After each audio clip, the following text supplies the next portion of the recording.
Good morning, good afternoon, good evening, whatever time you're tuning in. Glad that you've made it back to It's Naturally Nat. Today we're going to make on this, it is kind of a gray, cloudy, cold day. It was really warm last week. Not the case today. We're going to make some cookies since I have my sister and my brother-in-law coming next month, and they love this cookie dish. I wouldn't make it for me because it's a lot of steps, but it's worth it. What it is a classic oatmeal cookie, but with raisins, fresh nutmeg, and white chocolate. So let's go ahead and get started, and I'll tell you what you need to get out if you want to follow along with me. So what do I got here? I got 2 sticks of butter. Doesn't matter if it's salted or unsalted. I have a 1.5 cups of raisins right here, just any old raisins. Here, this is not part of the recipe, so I'm just guessing here. I might add a little, or I might not use all this. This is about, I would say almost, but not quite, 2/3 a cup. I have some white sugar over here, and what I have is specifically half or a third of a cup, sugar, right? And then over here, I have a full cup of, I think this is dark brown sugar. I use whatever brown sugar I have, dark brown, light brown, it doesn't matter. And then over here, what we got going on in here is a lot of things going on. I got like 3/4 teaspoon of fine salt, a teaspoon of baking soda, a teaspoon, generous teaspoon measured with love, of ground cinnamon, and then a 1/4 teaspoon of freshly ground nutmeg. And then also you can use a 1/4 teaspoon of ground cardamom, which I never have on hand. And so I used ground ginger. But what makes this really good and fun and unique is that I used these fresh nutmeg pods, pieces, whatever you call them. And then I used this rasp that my sister got me a couple years ago. And that makes it smell really, really good in this flour mixture right here. How much flour is that? That is, let me see, what is it? 1.5 cups of flour.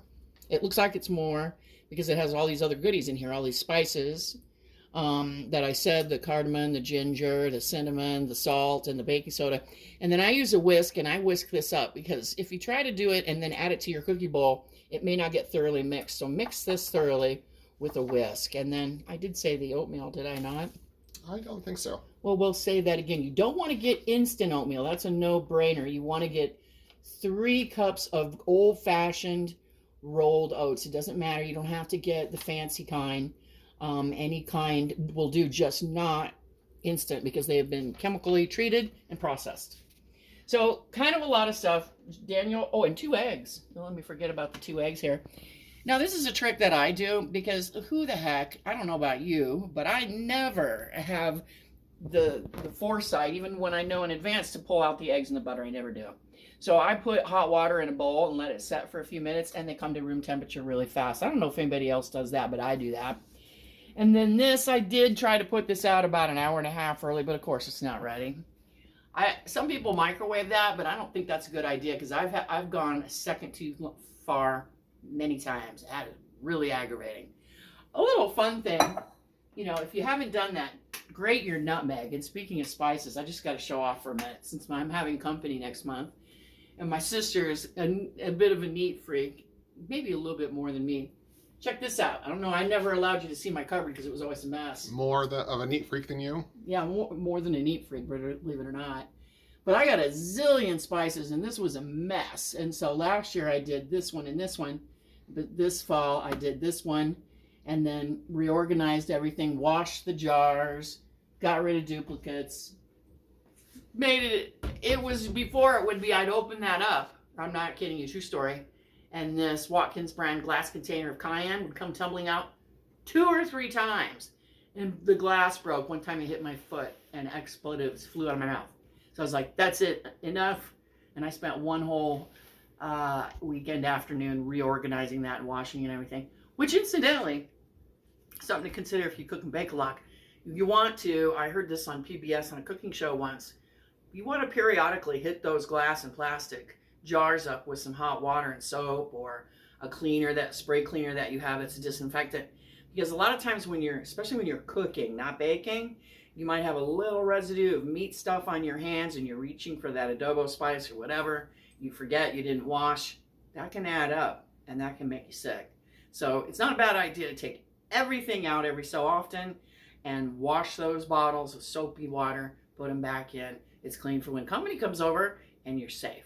So anyway, let's move on to this. So what I'm going to do first of all is I'm going to go ahead and I'm going to cream the butters and the sugar. So I'm going to probably go ahead and start just with the butter right now. I'm going to manhandle him a little bit. I got this great antique bowl that I inherited. This is really fun. This burnt orange, whatever you call it. I think it's pretty cool. Anyway, I'm going to go ahead and I do that just to kind of get it started because it's mad at me because it's not totally soft yet. And then we'll come back in a minute when I have this a little bit better creamed. All right, so the butter creamed together quicker than I thought. Like I said, I took that out a couple hours ago, and I normally never do. But I was like, you know what, I'm not going to fight with hard butter. And it creamed up in just a few seconds. So I got the brown sugar again. You got quite a bit of brown sugar in this recipe. 1 cup. And what I'm going to do now, take my time creaming this.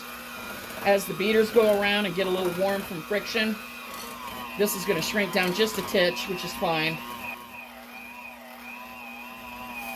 I'm going to add the white sugar, and you're probably thinking, you need a bigger bowl. And you know what? I agree with you. I do need a bigger bowl. Hopefully my sister will get me one for Christmas, because this is the biggest I got. But I always make it do. I can make do with about anything. Go. All right, now I'm going to go ahead, and I'm going to add 1 tablespoon of good vanilla. And I'm going to add my eggs one at a time. And of course I'm going to give this a good scrape with a rubber spatula. And then re-beat again after the eggs to get that in there really thoroughly.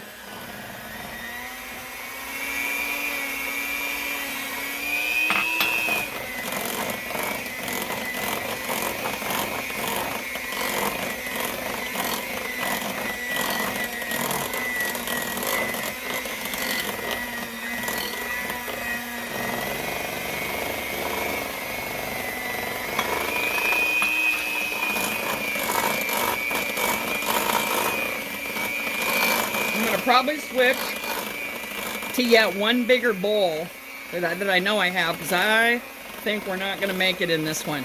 So we'll be right back in a second. Now we're going to add in our flour that has our salt, our soda, and our spices in it. And I had to change to Your emergency big bowl. my emergency big bowl, because that was not going to happen once we got these 2 other, well, what am I talking about? These 3 other things in here yet, right?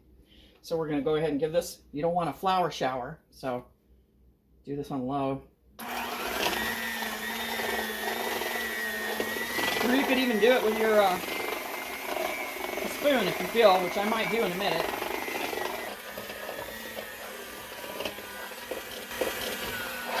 Oh, there we go, we're getting that flour incorporated. I think this is our noisiest recipe so far. Absolutely. Get in there. There we go. So we got this pretty well incorporated.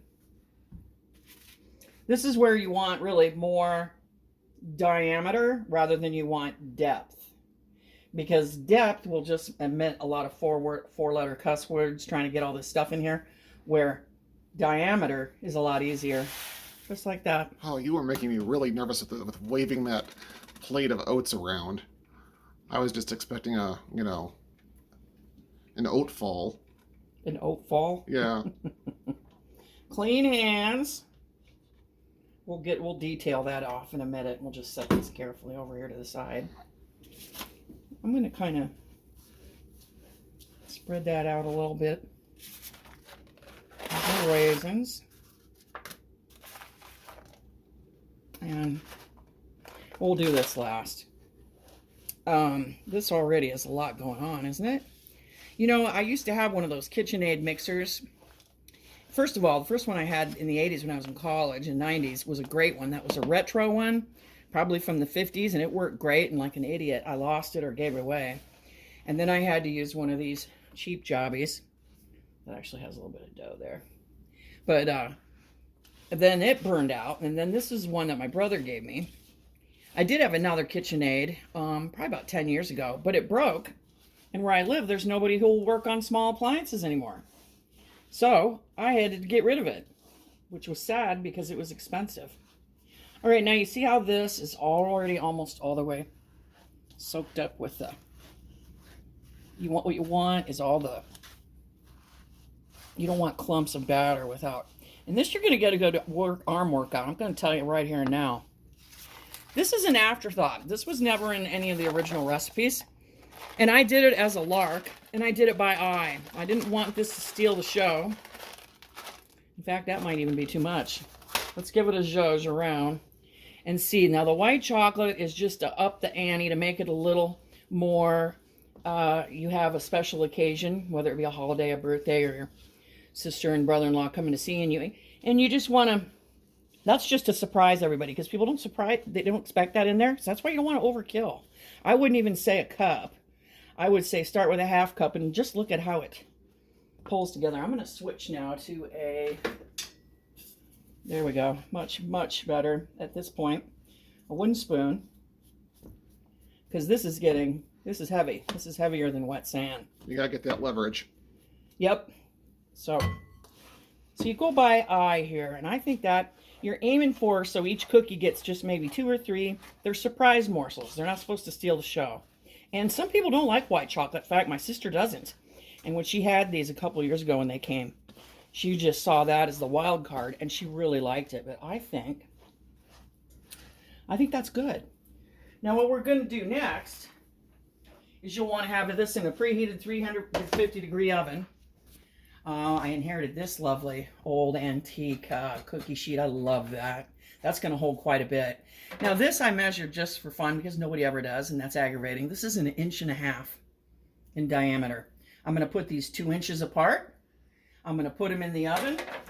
I am going to put them on the bottom rack, or close to the bottom rack, for about 15 minutes because I'm at what kind of elevation, Daniel? We're at a decently high elevation. We're not like mountains, but... Yeah, that's right.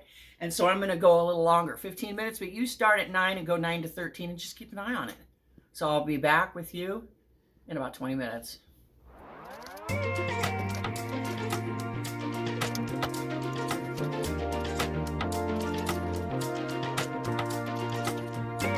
We're back, and I did have to go about 3-4 minutes longer. On this new pan, I wasn't quite, this new used old pan that I got from somebody, I'm not quite used to it. And so they got a little brown, but that's okay. I wanted them brown, but they spread. And that's not the end of the world that they spread a little bit. In fact, that doesn't really bother me. But I did put the next dozen, in the freezer. So I'm going to pull those out, put them in the oven. I'll see you in a few minutes, and we'll see how the next batch turned out after being a little bit colder than this original cookie dough. Here we are at the end of our cookie baking video here, and I have the last ones left here. Now, these I pulled out of the oven a little earlier, and the other thing I did was I froze these before. Well, you had them in the freezer. Yeah, I had these in the freezer for about 20 minutes, and so because doing so keeps them from spreading. Again, not that they spread much anyway, but then you just get, you get more of kind of dark there. I don't know if you get just I don't know. That's what it looks like. So we got a lot of caramelization with this classic oatmeal, raisin, and white chocolate chip recipe. And I got the last bits in the oven. It's raining out, and so that always affects your baking. So I think these are a little have more moisture in them than they normally would. But it makes about 2.5 dozen. It's supposedly supposed to make 3, but honestly, would you want a cookie smaller than that? I mean, okay, maybe, but why? So that's it. I say it makes 2.5 dozen. So I'm going to put them in the freezer, and they'll be here for when my sister comes here. Go ahead and make these and surprise your guests with the little white chocolate chip present in each cookie. And I'll see you later on, and have a great day.